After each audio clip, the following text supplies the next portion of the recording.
Greetings, folks. I'm not sure what time zone everybody is joining from, but I'm delighted to welcome everyone, whether it's morning or afternoon or evening your time. And the topic we have today, this is our monthly series of webinars we do at Techgrit.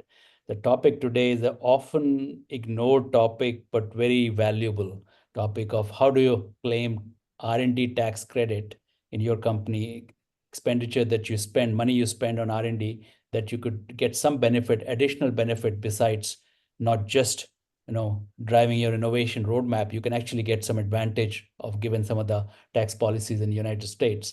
And I'm delighted to have an expert, Randy Lieberman, with us.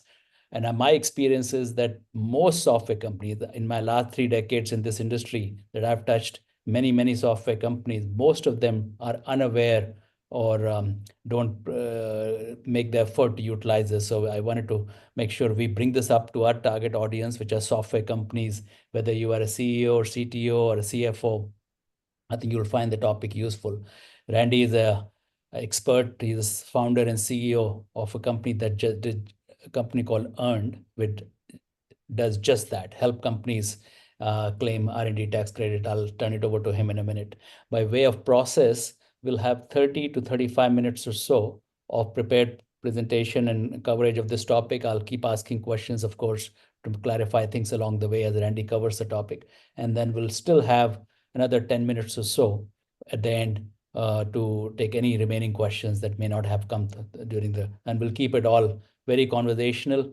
Feel free to chime in with your questions if you have, and we are recording this also. So this will be available offline if you miss or you have to leave halfway through the webinar, which often happens with me. So with that, let me turn it over to you, Randy, to give a bit of an introduction to yourself. I know you're quite an expert and the topic, and let's share this insight with our audience. Great. Well, thank you today, and thank you for everyone who's participating.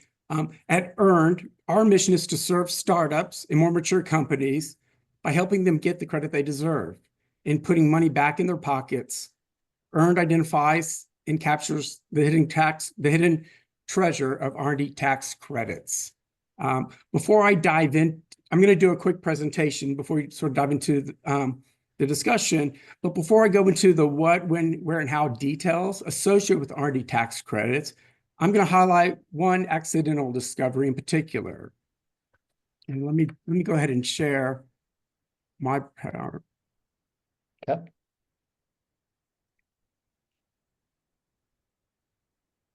And while you're doing that, let me just remind people, some of you are listening and watching this on LinkedIn Live, some of you on Zoom, either way works.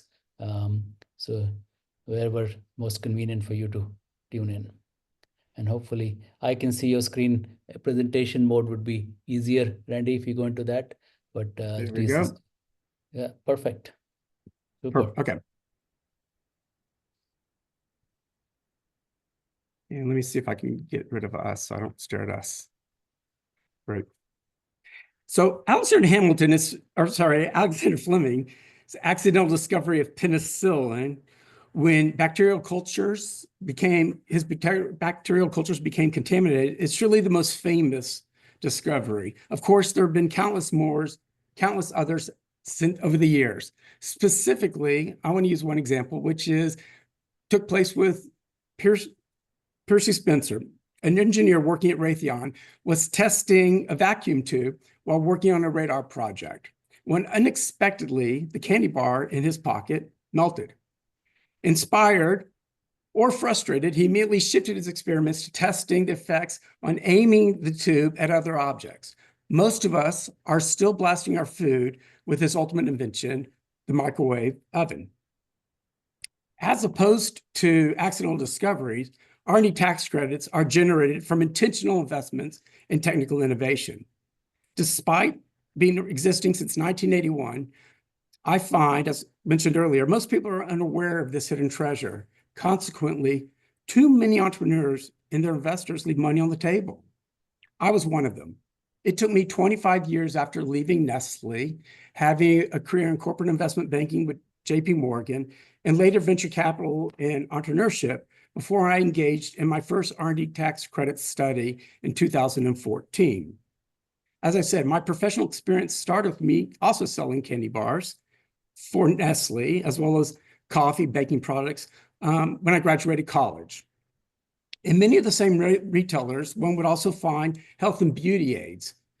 Almost every product that one consumes or puts on or in their body is based on, whether it's a lotion, whether it's a cosmetic or a pill, is based on a formula or science.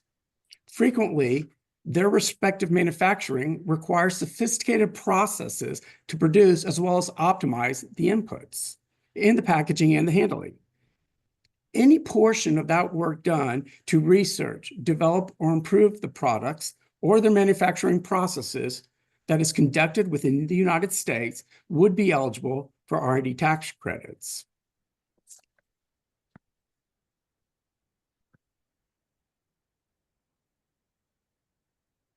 So let me clarify one Technically, thing before you start this video. So you said if you're doing something, let's say manufacturing, Randy, which is you're producing stuff that has already been designed and done. So there's no risk involved. You're just manufacturing it on an assembly line. So there is no R&D tax credit for that part, right? The R&D there is tax. not. It's the technical innovation that happens at the on the manufacturing line often. So I'll use aerospace and defense as a good example. The Okay. precision engineering that's required to make, whether it's a fan, whether it's a small component on an engine, whether it's to even optimize the material, it's that experimentation that also takes place during the manufacturing process that's eligible for the credit. And for that matter, the very first line that gets established in the manufacturing process often involves conforming equipment in specialized ways, robots, et cetera. That work is also eligible. Once the company goes to producing its second line, none of that new work would count unless they come up with new processes. So it's not the basics, but it's anything that one does that's innovative on the process side.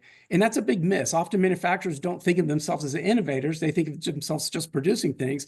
And yet they have engineers on staff and they're constantly doing very innovative work, technical innovation, and that's the key that enables those products to be developed and made. Yeah, so by extrapolation of this explanation, I would imagine almost all of software development is R&D, right? I mean, because right. So so relative to software, and we'll talk about that more in detail, but yes, with respect to software, everything from ideation to development to testing that's done in the United States, again, it's a US stimulus, would be eligible for the credit. So, and there's also certain, sometimes people lose sight of certain variables in terms of thinking, well, if it's internally used or it may not be applicable, but even internal use software may be applicable. The key is that you've got to meet certain criteria for qualified research, and we'll go into those as well later. Sounds good. Okay, I'll hold my question on that. Yeah. No problem. But I'll say it here though. All of this is about qualified research, and the reason I'm going to show the video is just to get everyone to think about what might be qualified research when all of a sudden they don't notice it. And I always say the technical innovation is occurring all around us, but it's just easy for us to miss or take for granted. By definition, qualified research is the development of any new or improved product, process, formula, invention, or software. That's done within the United States. Okay. So, okay, with that said, we're gonna do a quick video.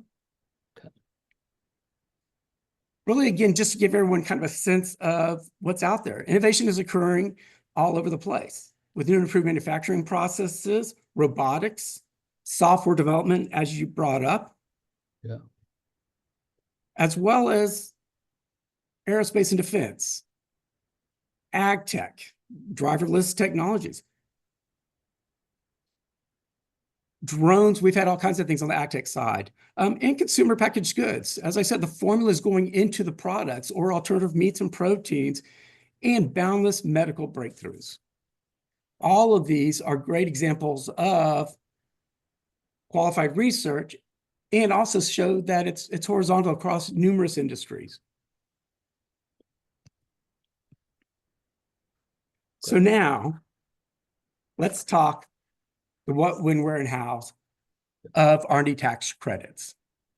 The first question again is, what's qualified research? Qualified research is determined by a four-part test that basically examines whether the work contributed to a business component, is technical in nature, addresses elements of uncertainty, and used a process of experimentation. And during the Q&A, we can dive into more detail about, the other questions. Questions like, did the research increase quality, functionality, reliability, or performance? Was it based on hard science? That's important. Was there uncertainty at the offset on capability, method, or design?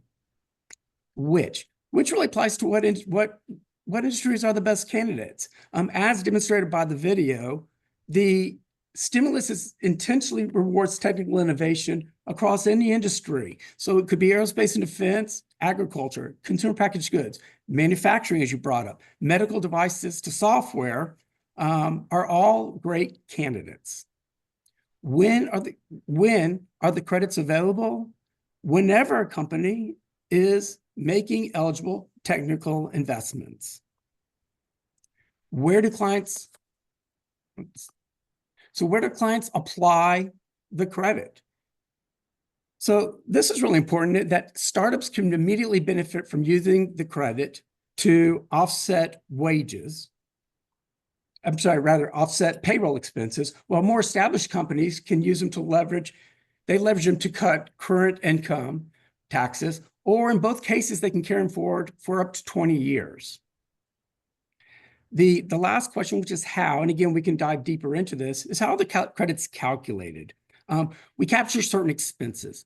Those would include wages, contract research, which also addresses independent contractors, cloud hosting and supplies. All of those costs are rolled up into qualified research expense, and then we apply federal and state formulas to determine what the actual credit is. In the case of the federal credit, it's typically 10% of qualified research. For a more mature company, that number might drop down towards 7 or 8%.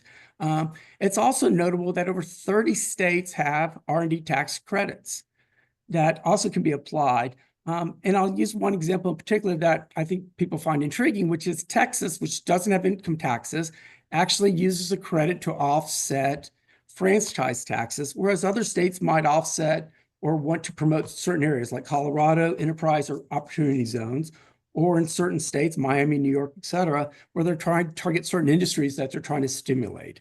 And So these, the state and the federal are additive, meaning you can claim both on the yes, same they are additive. So, and it could be as much as 5 to 7%.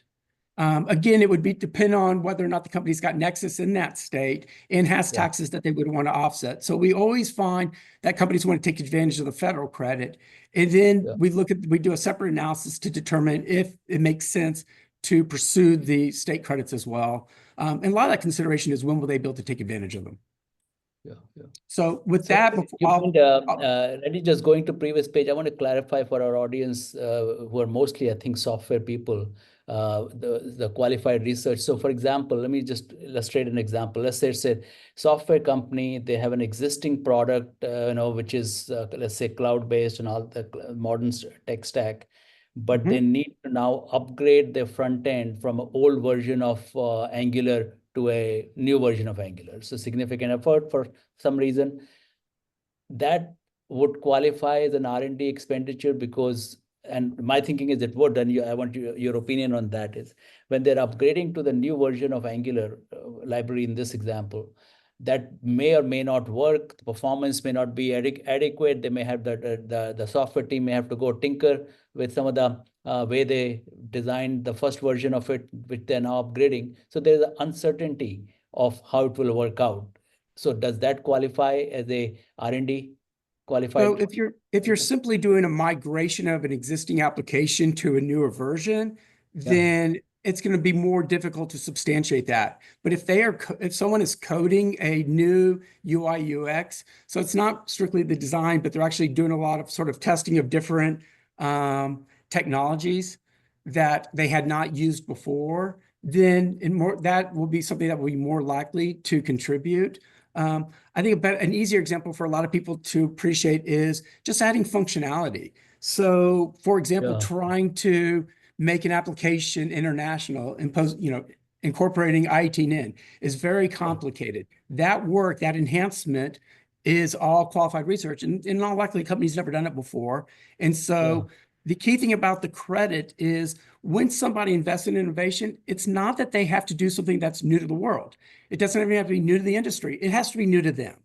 And so the whole goal of the stimulus is to stimulate innovation, to stimulate experimentation in the United States. Interesting enough, even if the project's not successful, it's eligible for the credit. In fact, arguably, there's no better evidence of a experimentation that you lost money, that you took risk. And that is the goal of the stimulus. Yeah, yeah.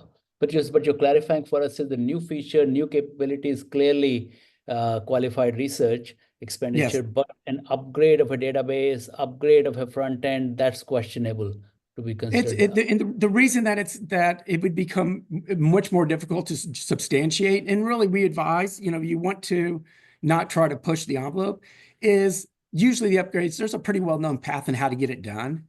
And so how it may react to one's current code base, certainly there's some uncertainty there, and we would just have to look at it on a case-by-case basis. So it's not an absolute that it wouldn't be eligible, but more often than not, though, there's a pre-existing path that's well recognized. In fact, it's even communicated. When you do an upgrade, whether it's a back-end middleware or some other area, that transition in itself is not considered qualified research because it's not. First off, a lot of the work that's been done, again, we'd have to look at it on more of a case-by-case basis. Yeah, but you just explained that it doesn't have to be new to the industry. It has to be new to the company. So the upgrade example that I'm using, the company has never upgraded to that latest version of Angular in this example. And there are a lot of unknown issues that are likely to crop up in functionality, performance, and all that. So would it not count that because it is a new ground that the company is now? Again, we'd have to get a little bit more into the details in terms of how we would analyze that. Sounds good. All right. Very helpful. Thank you, Randy. Okay, so I think that's yeah, so that's it. Yeah, I'll save this for basically as I mentioned earlier in terms of kind of companies we work with. Again, anyone who's developing new improved products, processes, formulas, or inventions are eligible. The other thing that we always want to emphasize is startups, to the extent that they are at less than a certain age or below a certain level of revenues, even pre-revenue startups can benefit. And that's often an area that gets missed. Companies presume, if I'm not paying taxes, why would I care about the credit? Well, the reason they should care is they can actually apply the credit that they're eligible for to offset payroll taxes in the very next quarter after they file the tax return. And again, whatever they don't use, they have a 20-year carry forward. Beyond that, any company that's of any age that's profitable, they can take advantage of the credit. And so we're constantly working with the companies as well as their investors to make sure that they are recognizing and capturing this credit.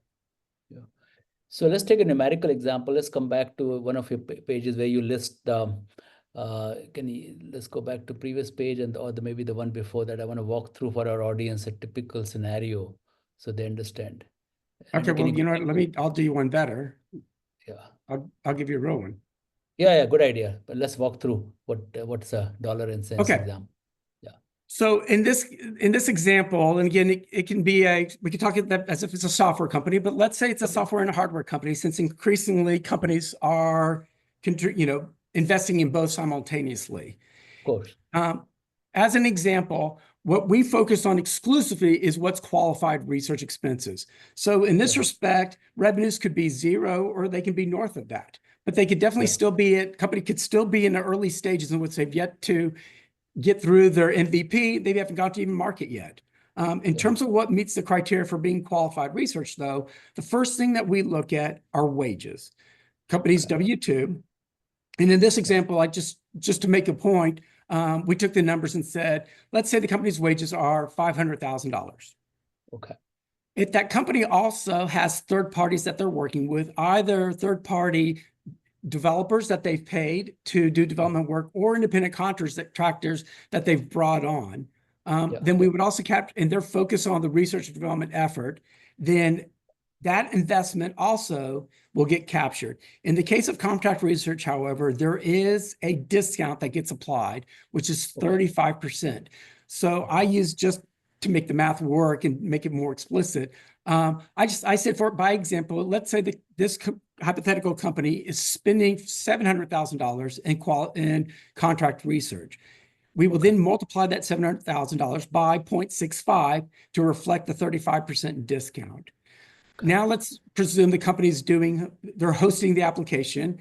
There was a time, you and I are old, so when everyone had their own IT. Now nobody, well, it's very rare for someone to have the full setup within the company, and everyone uses AWS or Google or Microsoft, some alternative for hosting. So we were, to the extent that that's segregated out, we would also capture that cost, which in this scenario would be $30,000. And as I mentioned on the hardware side, let's say they're making something. Let's say they've productized this as well at some level. So then we would look at, oh, got a typo.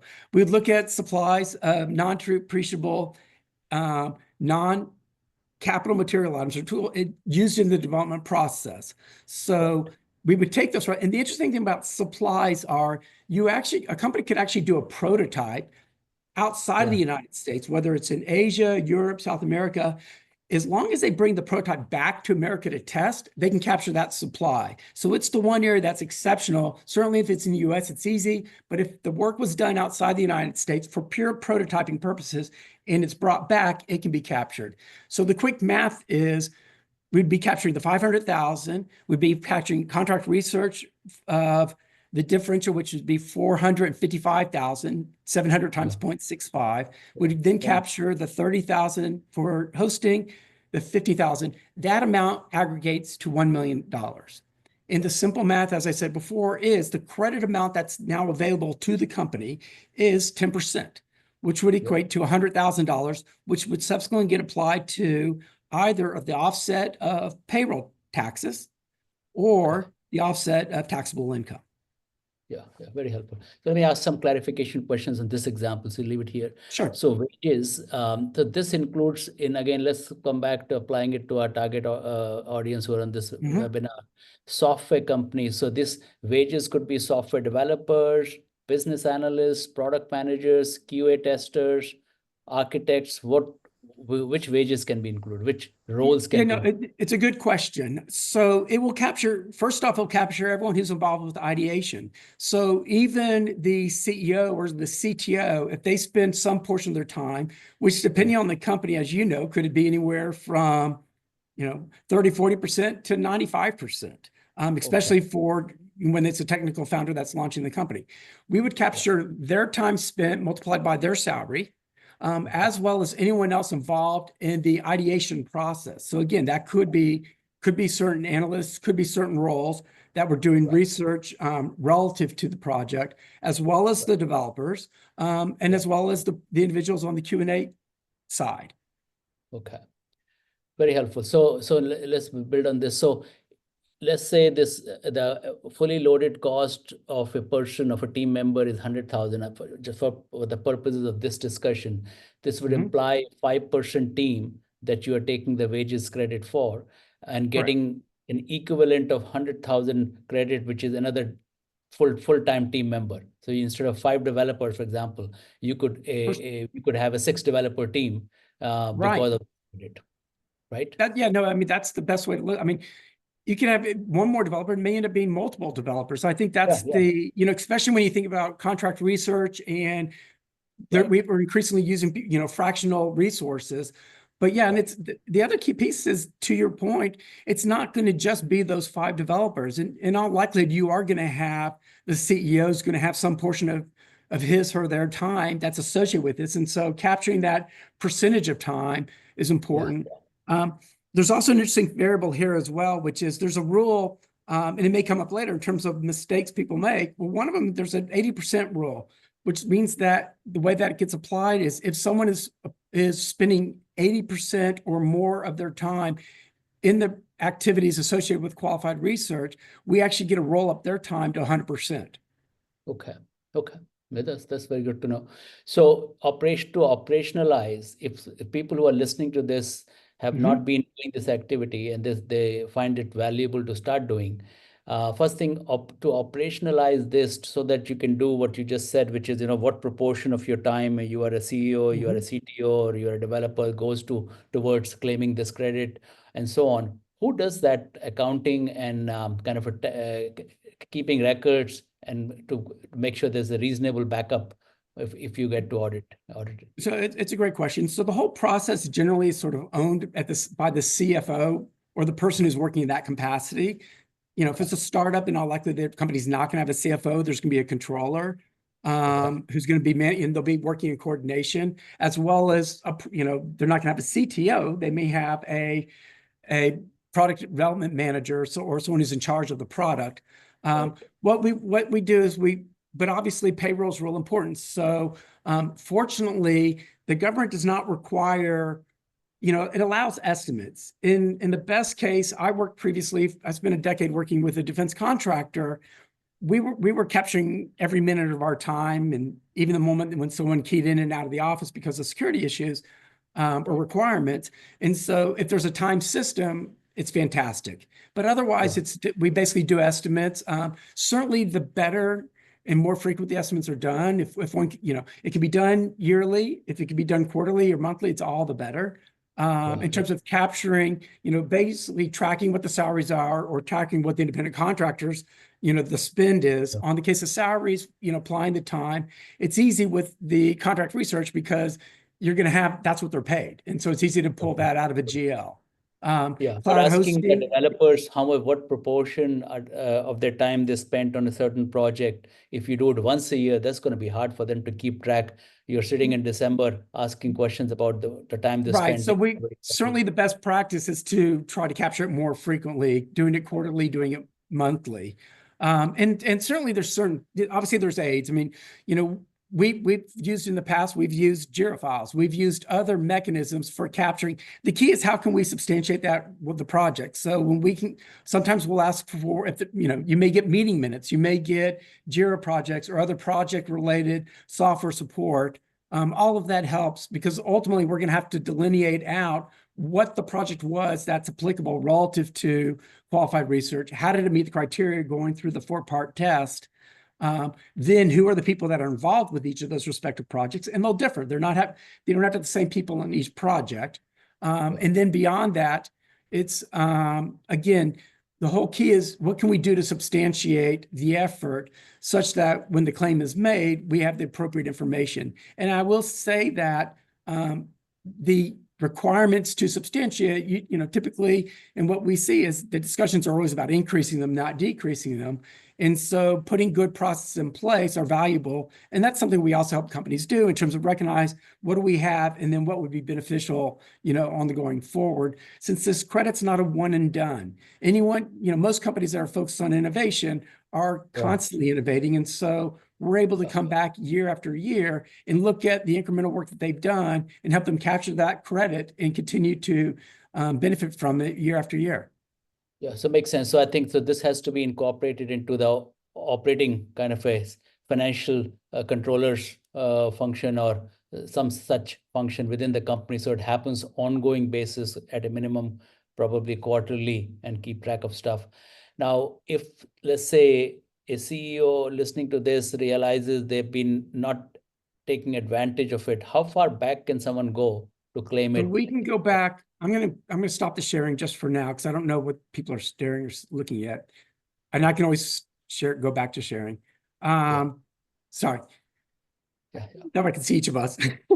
I'm staring at the PowerPoint. You're right. So I don't know what y'all are looking at. So it's a great question. So we can actually go. So we can go back. A company can go back to any open return. So technically, you can go back 3 years. What we do relative to that, the considerations that go into that is, you know, basically what's the structure of the company? Does it make economic sense? There are certain scenarios, for example, they might have a lot of partners where if you do amended returns, which would be required, you're not just doing one and done like with a corporation, but you're having to do a daisy chain of a lot of LPs. And so again, you want to we're big advocates of making sure the credit's worth it in terms of going back. But technically, we can go back 3 years.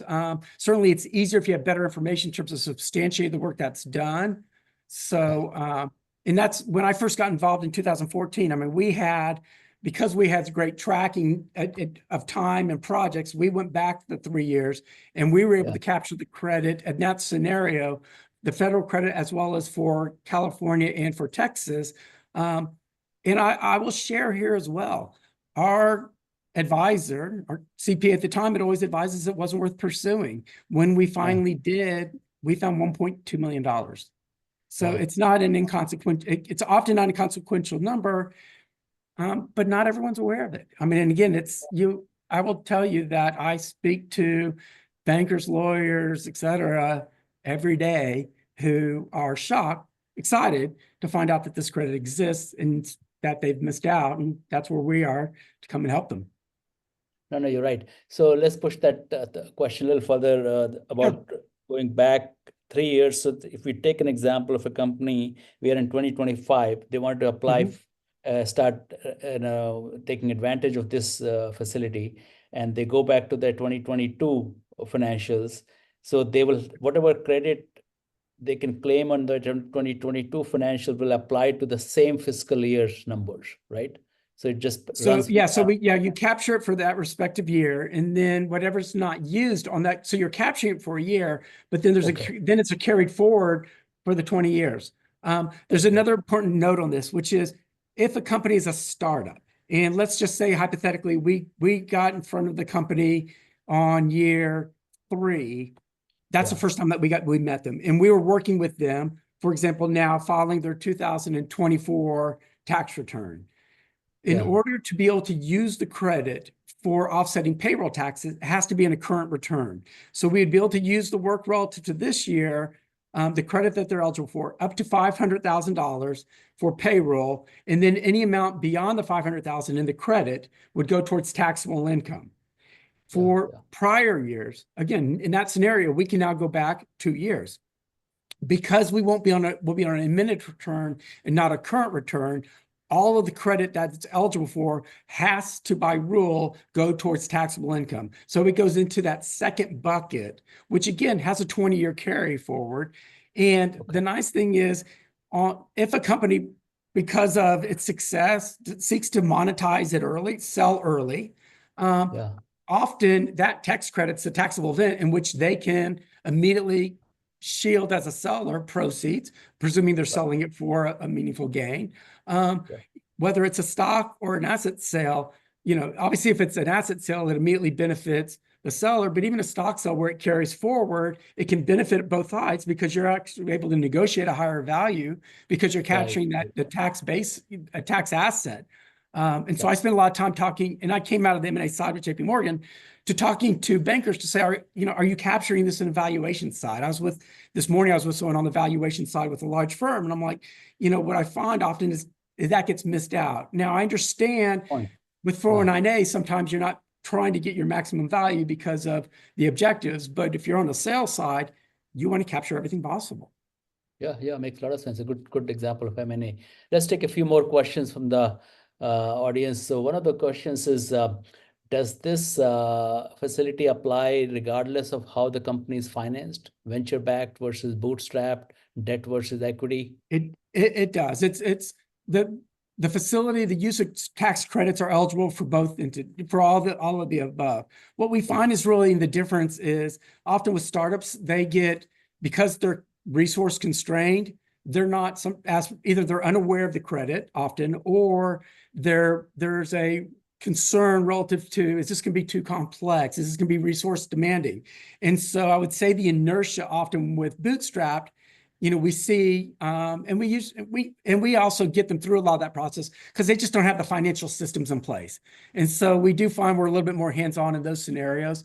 Whereas with venture-backed, PE-backed firms, usually they have much more resources. And so they are more proactive about capturing the credit, capturing the full value of the credit, and also doing it every year. So they make sure it's part of their process. And so again, I think that's just, and it's not uncommon that because they're doing reporting to those venture-backed firms, they're going to have more experience, more sophisticated, for lack of better words, no judgment there, of the finance part of the organization, which usually on bootstraps, that's the last thing people are worrying about. You've been there, I've been there. So, You're absolutely right. That's very true. Let's take another question, which is, does this facility regulation change from administration to administration, meaning year over year, Democratic versus Republican, who's in the But So it's a great question, and I'm actually happy to say that, interesting enough, there's been bipartisan support for this tax credit. Both the Republican and Democratic administrations have consistently supported this stimulus. What's going, from a current landscape, what we're seeing is that while both groups absolutely support the credit and actually want to extend it, how they extend it relative to scope, relative to funding, uh-huh. there's always different things that get weighed into it. I'd say the other big issue right now, which probably everyone on this call who's aware of it, is there is some accounting issues with that passed when President Trump did the 2017 tax bill. That tax plan caused capitalization, which up to that point, companies were able to expense 100% of the R&D. Now they've got to capitalize R&D over a 5-year period, US, 15-year over for international. It's been expected that will get fixed, eliminated, but it hasn't happened yet. Certainly that's part of the current tax initiative. And so when that happens, I think that'll be a positive for innovation. And the whole goal is stimulate innovation, stimulate productivity. I mean, the goals that are there are great. It's my own opinion that he never thought that part of the tax bill would actually, that he was going to fix it, because even though he did 2017, it didn't become real in 2022. He expected obviously to still be in office, so it came based on sort of what was already in place. But even there, it's definitely been something that's been looked at, and we hope will get resolved. Whether it will be resolved retroactively, anyone's guess. But it's definitely a bipartisan issue. Okay. The goal being stimulate innovation here. So that's good. So the companies can put this system in place and at least have some confidence that this is not going to be changing year after year for them to. It's inconceivable that it'd be changing other than to get better. And I'll use an example of Biden's administration. One thing he did do was he actually doubled the amount of the credit that could be applied towards payroll. Up to that point, it was $250,000 a year for the first 5 years.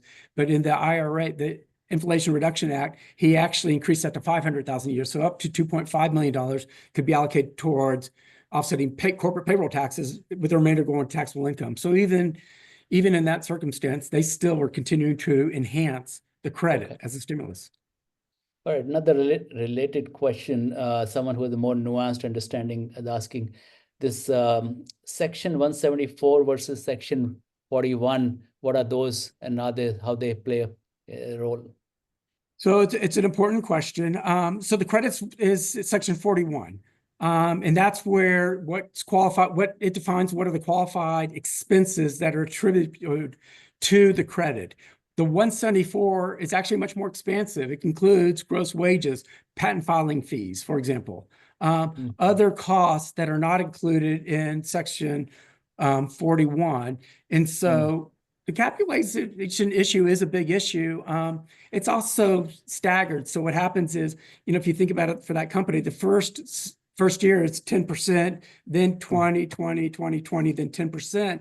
All of a sudden, a company that was expected to have losses because they were going to expense 100% of those costs under their subject because of the 174. Now they've got to capitalize 90% net for the beginning, which has an impact. A company that was going to be in a loss situation could suddenly find itself in a tax situation, which couldn't have possibly been the objective. But again, there's, sometimes, especially when there's that negotiating for budget and everything else, unintended consequences, and that was certainly one of them. Okay. Thank you for clarifying that. Another question from my side is, given how compelling and obvious this facility is to most, software companies to take advantage of, what are the common, let me first ask you the question, why do most companies that we see, you see, and I see don't avail of it? What's the common reason? I have to say, I think it's just the number one is just awareness. They think they're not aware that it exists. And when I have the conversation, it's why I usually use my own background to sort of get people at ease. I think, oh my God, how did I not know this? Or raise their defensive barriers. But look, I came out of Nestle, the largest consumer packaged goods company in the world. I then worked for JP Morgan, the largest financial services firm in the world. I then worked in venture capital, the earliest of stage companies on the technology side. I knew nothing about it. I was operating as a CFO for a company I invested in, and it wasn't until year 10. I certainly didn't expect to be there for 10 years, but that's the world of startups. Mm. Before we first took advantage of the credit. And I tell people that was 25 years after I left Nestle. And so I just think there's a general knowledge base. People are shocked when I tell them this credit's been around since 1981. Certainly it Mm. got improved and enhanced in 2015 when the PATH Act was passed and made it better for startups. But that actually triggers kind of the next reason people miss out. They assume, especially startups, that if I'm pre-revenue, why would I care? If I'm losing money, I'm not paying income taxes. But they don't realize that they're absolutely eligible. In fact, from my own vantage point, they're the largest beneficiary because every dollar they need is like oxygen. If they Yeah, can reduce their payroll because of capturing the payroll offset, all that means is they can bring on more resources. As you pointed out earlier, it could be the difference of yeah. one or multiple developers since everyone runs very lean in the beginning. It's Absolutely. existential, I believe, for a startup. So they don't often know. And then there's just misconceptions along the way. Is this too hard, too complex, too resource demanding? It's not. And certainly we've done a lot. We do a lot to make sure it's more efficient. We have team members that have been doing this for 22 years Wow. with, hundreds of companies, hundreds of millions in savings. Right, So, right. and then relative to software, there's other issues that sort of come up. People think it's internal software, or I will say there is one mistake that sometimes gets made, which is, understanding what's applicable and what's not. Sometimes software companies, people might mischaracterize the certain expenses that are eligible. So we need to be, make sure that they don't do that as well. Yeah, so let's amplify. That was my actually next question. It's a good segue. What are the common errors or misconceptions companies who become aware of it start following and filing for this credit? What are the most common errors or misconceptions you see in companies doing So this? I would say one of them is in capturing the time.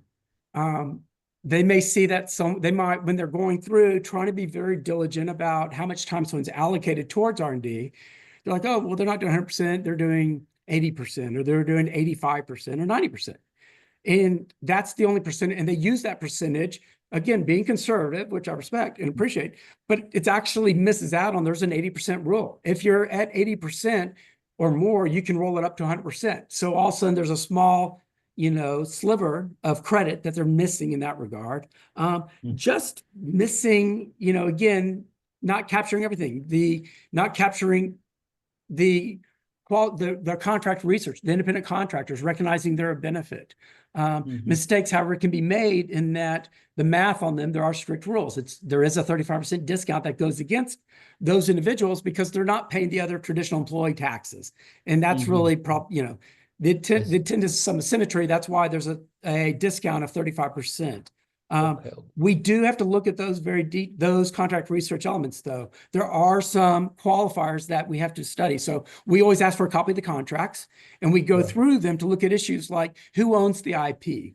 Right. The ownership of it's really important. Who took the financial risk for the IP development? If the Right. work was done and the company's not taking a financial risk, then A, they probably don't own it exclusively, but B, they've got to be responsible for that. And so we do dive into the details of those contracts. I will use this moment to hop on my own sort of soapbox, which is, if the company doesn't have strong employment agreements, they should. If they don't have strong assignment of venture clauses within those agreements. I'm hypersensitive to intellectual property and making sure that the company retains that property, whether it's with their employees or whether it's independent contractors, and it doesn't walk out the door. And so it's important, so make sure that you have those agreements in place. That's not about controlling what they do. It's about making sure that the company, retains the rights of work that it's invested in. Yeah. Let's take the other side of that question, Sure. which is, do some companies overly aggressively file for it or claim that and end up in trouble because of audit and all that? Do you see that? Is that a concern? There's always some companies that are going to be more aggressive in their filings. I mean, we're all seeing this now with the RTC, where in that case, I actually blame the government, not the companies entirely, because it was a moving target. The percentages and how they applied. The government wanted to get money out the door because of the pandemic, and they used this as a mechanism to do that. it was poorly written. And if you write something bad, it's going to come out bad. It's kind of like writing bad code. There's going to be leakage. And so there's always going to be a portion of it, of people that will try to take advantage of it and then want to be in, the roulette of, did I get caught on that? That has nothing to do with the credit. That has to do with how people handle their situation personally, professionally, in terms of, what they pursue. Obviously, that's where we come in though and help them. Mistakes also get made, and that's where we try to make sure we identify. So, for example, applying different activities or like just capturing data that's not going to be part of the credit. There's certain work that does happen in the development process that's not eligible. It's all about technical innovation. It's not about design. So sometimes that also people think all this work I did on the UI UX, if it was simply doing design, that's not going to be applicable. Yeah. Very good. Well, we are done with the time slot we allocated to this, so we'll need to pause here. But I'll encourage people who are listening, if they have any questions, they want to follow up, please reach out to us. And of course, you've shared your contact information, Randy. So, and absolutely, easy to find. Yeah, that's any way that we can help. That's our goal is basically to uncover hidden treasure. We want to put money back in your pocket so that the companies can invest in innovation. Absolutely. Free money that can help your R&D dollars go farther to drive innovation. Keep innovating. So absolutely. Well, thank you so much for thank you for this opportunity. I appreciate the opportunity, and I'm available if anyone wants to reach out on LinkedIn to help out. Super. Well, thanks everyone. Have a good rest of the day. Thank you. Yeah. Thanks. Bye, everyone. Bye. Bye.